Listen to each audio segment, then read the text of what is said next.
వీరు ఏమి చేస్తున్నారో వీరు వెరగరు కనుక వీరిని క్షమించమని చెప్పెను.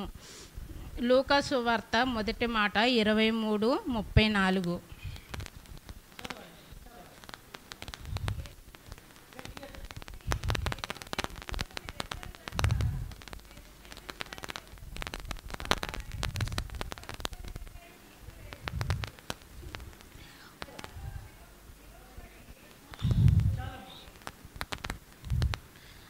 తండ్రి అని దేవుడు సంబోధించాడు.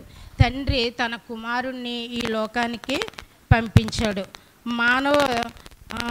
సర్వ మానవుల రక్షణ కొరకు, మోక్ష మార్గం కొరకు ప్రణాళిక ద్వారా తండ్రి కుమారుణ్ణి పంపించాడు.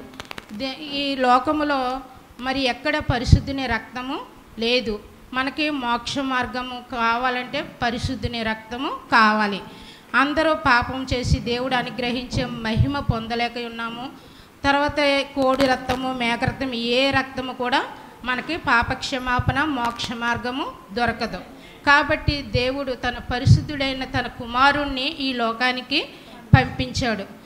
పంపించినప్పుడు తను మరి తండ్రి దగ్గర తీసుకువచ్చిన ప్రణాళిక చొప్పున ఆయన సర్వ సృష్టికి సువార్తను ప్రకటించి రోగులను బాగు చేసి మరి మారు మనసు లేని వాళ్ళకి మారు మనసు ఇచ్చి మరి సర్వ సృష్టికి తన ద్వారా కానీ నేనే జీవము, మార్గము, సత్యము, నా ద్వారా తప్ప ఏ ద్వారా మీకు పరలోక రాజ్యము లేదని తన సువార్తను ప్రకటించారు.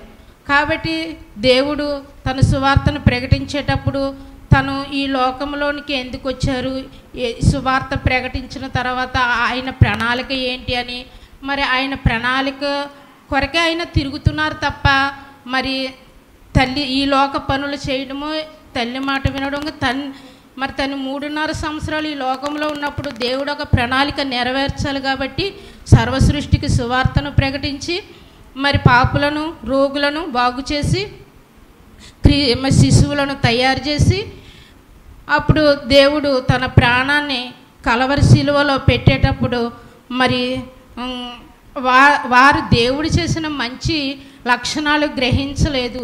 దేవుడు మా కొరకు వచ్చాడు, మా ప్రాణ విమోక్షణ కొరకు వచ్చాడు, మాకు మోక్ష మార్గం ఇవ్వడానికి వచ్చాడు, మా కొరకు తన పరిశుద్ధ రక్తాన్ని సిందించడానికి వచ్చాడని ఎవరు కూడా గ్రహించలేదు.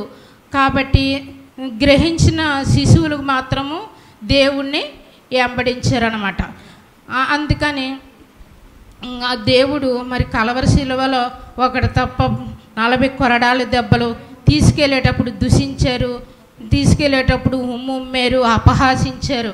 కానీ దేవుడు తన ప్రాణం కలవరి శిలువలో పెట్టినప్పుడు సొగసైనను స్వరూపమైనను లేకుండా తల నుంచి సిరిపాదము వరకు రక్తసిక్తము చేసేసి తన రక్తధారలలో కూడా వారి ఏం చేస్తున్నారో వారు వెరగరు, వారిని క్షమించుడి అని దేవుడు చెబుతున్నాడు. ఇప్పుడు కూడా మనల్ని కూడా ప్రతి విషయంలో కూడా దేవుడు క్షమించుడి, క్షమించుడి, క్షమించుడి అని దేవుడు మనకి చెబుతున్నాడు. దేవుడు 70 సార్లు కూడా మనము ఈ లోకంలో 70 సంవత్సరాలు లేక అధిక బలం ఉన్న వేళ 80 సంవత్సరాలు, ఆ 70 సంవత్సరాల వరకు మనము ప్రతి విషయంలో క్షమిస్తూ దేవుడి మార్గంలో ముందుకు సాగుతూనే మనము ఉండాలన్నమాట. కాబట్టి తన రక్తాన్ని పెట్టి మన పాపముల కొరకు తన ముళ్ళ కిరీటం పెట్టుకున్నారు. మన చేతులతో చేసిన పాపాల కొరకు మేము చేతుల మీద మేకులు వేసుకున్నారు. మన కాళ్ళతో చేసిన పాపాల కొరకు కాళ్ళ మీద మేకులు వేసుకున్నారు. సర్వశిక్ష ఆయన అనుభవించిందంతా మన కొరకే. ఆయన ప్రాణత్యాగం కూడా మన కొరకే. ఆయన ప్రాణం పెట్టగలడు, ప్రాణము తీసుకోగలడు. అందుకని దేవుడు మరి తన ప్రాణాన్ని పెట్టి తిరిగి మళ్ళీ 3వ దినము లేచి తండ్రి దగ్గరికి తన ప్రణాళికను అంతా నెరవేర్చుకుని దేవుడు తండ్రి దగ్గరికి ఆరోహణమయ్యాడు. ఈ పరిశుద్ధ వాక్యం దేవుడు దీవించిన.